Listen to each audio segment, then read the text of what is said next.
Welcome to Quantum Finance. My name is Parker. I'm the head trader here. And in today's video, I wanted to make a quick indicator breakdown on the Relative Strength Index, commonly known as the RSI. And the RSI here is a good indicator to identify if a stock is overbought or oversold. Here on the indicator, as you can see, there by default is a line plotted at the 70 level and at the 30 level. If a stock is above the 70 level, it is considered overbought. And if it is below the 30 level, it is considered oversold. So if a stock is oversold, that means it's very extended to the downside, right? Sellers are starting to become exhausted because the price is well beyond, that mean price, right? The price is considered at a discount when it is considered oversold. So when the price gets below this 30 level, it is typically a good way to identify if a trend is about to reverse. As you can see, getting down here to the, about the 21 level before the price here ends up reversing back to the upside. And here we are at the 5-minute chart, and throughout this video, we'll just kind of work our way up the time frames and talk about the indicator and show how it works on different time frames here. But as the 5-minute, we can just scan here real quick so I can show you the overbought and oversold conditions. As you can see, oversold here and the price reverses to the upside. As you can see, overbought here and the price reverses back to the downside. Right? Oversold, right? Price reversal. Overbought, price reversal. And there is something that a lot of people like to use in with the RSI. It's called bullish and bearish divergences. So what that is, for example, here, right? You see how the RSI peaked like right here where the price is, but the price made a higher high. But if you look at the RSI made a lower high, right? Price higher high, RSI lower high, which is considered bearish divergence. Was a good idea that the stock and the move in the stock and the trend is losing strength, or a good sign of a potential reversal is coming soon, right? And to the downside, you can look at it as well here. Let's see if we can find an example here. Yeah, we can find one here on the higher time frames. So now we'll work our way up to the 15-minute chart. As you can see here, the price is oversold, right? Yeah, here's an example for right here of bullish divergence. As you can see, the price making a lower low while the RSI made a significantly higher low, right? So that is a really strong divergence. You see how much higher that low is here on the RSI compared to that low here on the S&P 500. So that example of bullish divergence. Yeah, and we can just kind of scan through here so you can see the overbought and oversold conditions. But something you can also do on your chart is like, so the high here, the overbought condition is at 70 and the oversold condition here is at 30. What you can do is you can go on your chart and like kind of plot a line here at 50, which to give you like kind of a midline. So you have an idea of where that midline would be. And, you could do that to kind of give you an idea of if it's in the upper end of the RSI range or the lower end. That's just something you can add to the chart to maybe help you out a little bit when, analyzing your RSI conditions here. But as you can see, oversold, trend reversal, right? Oversold, overbought, overbought, trend reversal, overbought. Oh, here's an example of bearish divergence, right? As you see, the price making higher highs with the RSI making lower highs. So this is a way to identify that this trend is losing strength. And as you see, the RSI getting back in that 70 condition, that 70 level, while the price is still making higher highs, right? And then which eventually led to this overall trend reversal to the downside. So yeah, good way to identify, for day trading if if the stock is getting pretty overbought to the upside, you might want to start, um, getting ready for some type of trend reversal, or maybe not getting as long biased, maybe not trying to bet too high to the upside because the price is already very well extended to the upside. But, if you're, and maybe start looking for maybe short positions to take advantage of a trend reversal.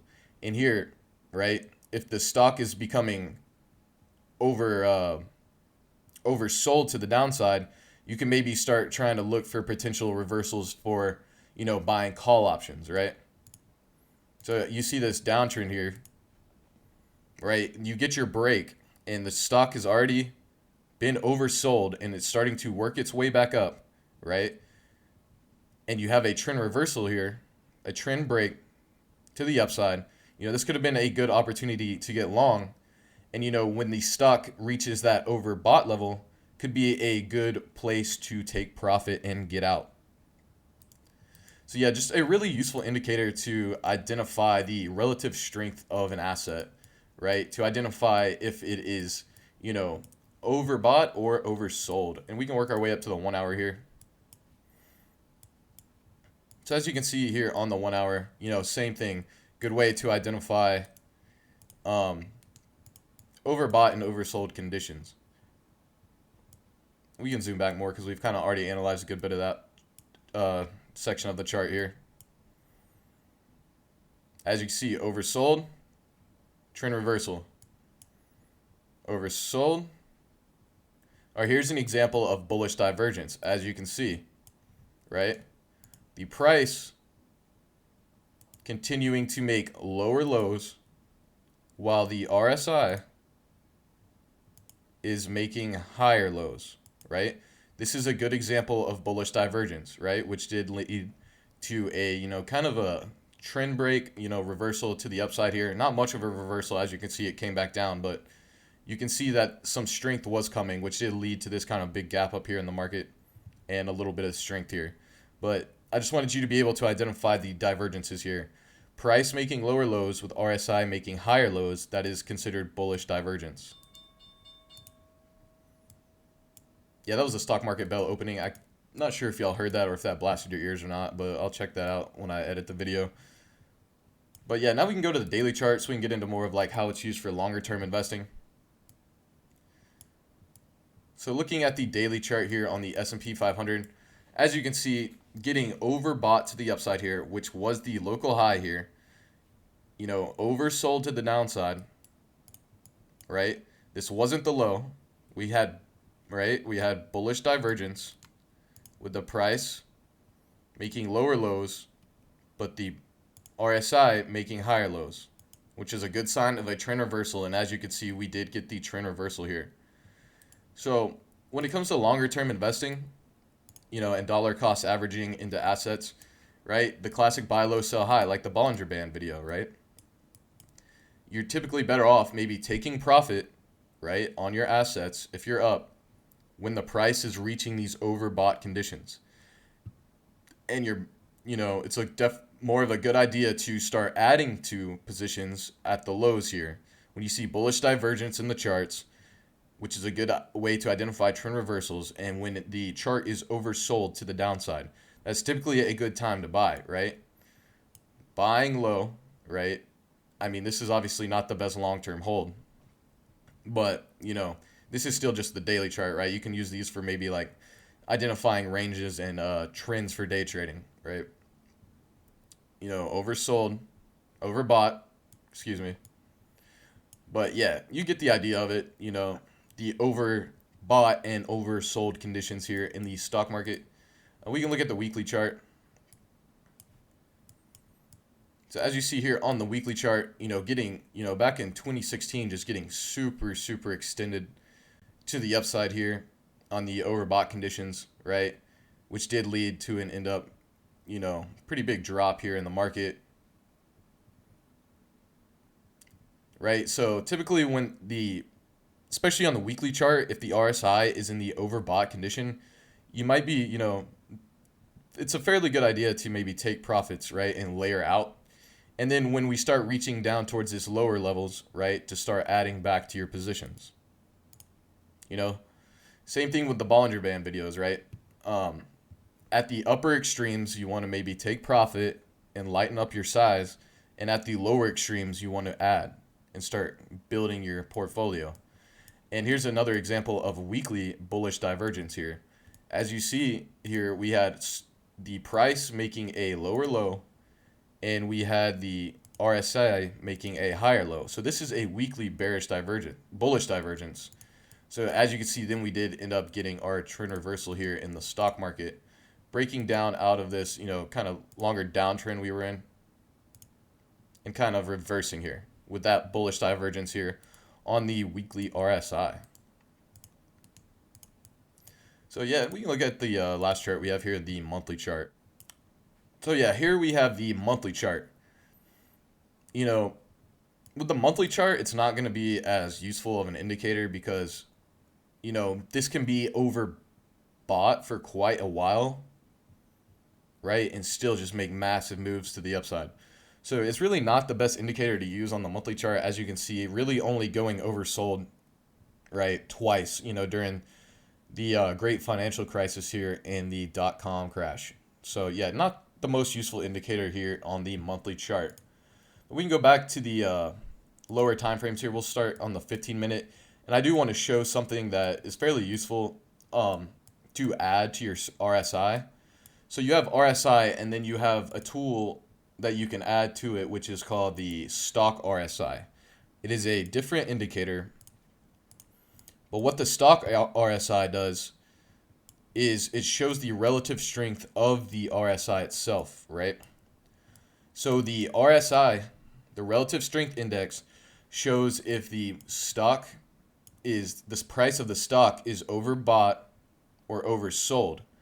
And what the stock RSI does, it shows if the RSI itself is overbought or oversold, right? So you see here on the RSI is not in the overbought condition, right? But the stock RSI is, right? And you see how that ended up being a local high here? Because the RSI itself was overbought.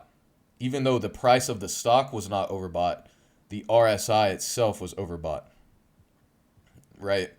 So it's just a good way to, it's kind of a good additional indicator to use to help with your analysis, right? To catch, instead of just like identifying if the price is oversold and overbought, it helps you kind of, identify, because there's a lot of time on the RSI where it's not in these overbought and oversold conditions, right?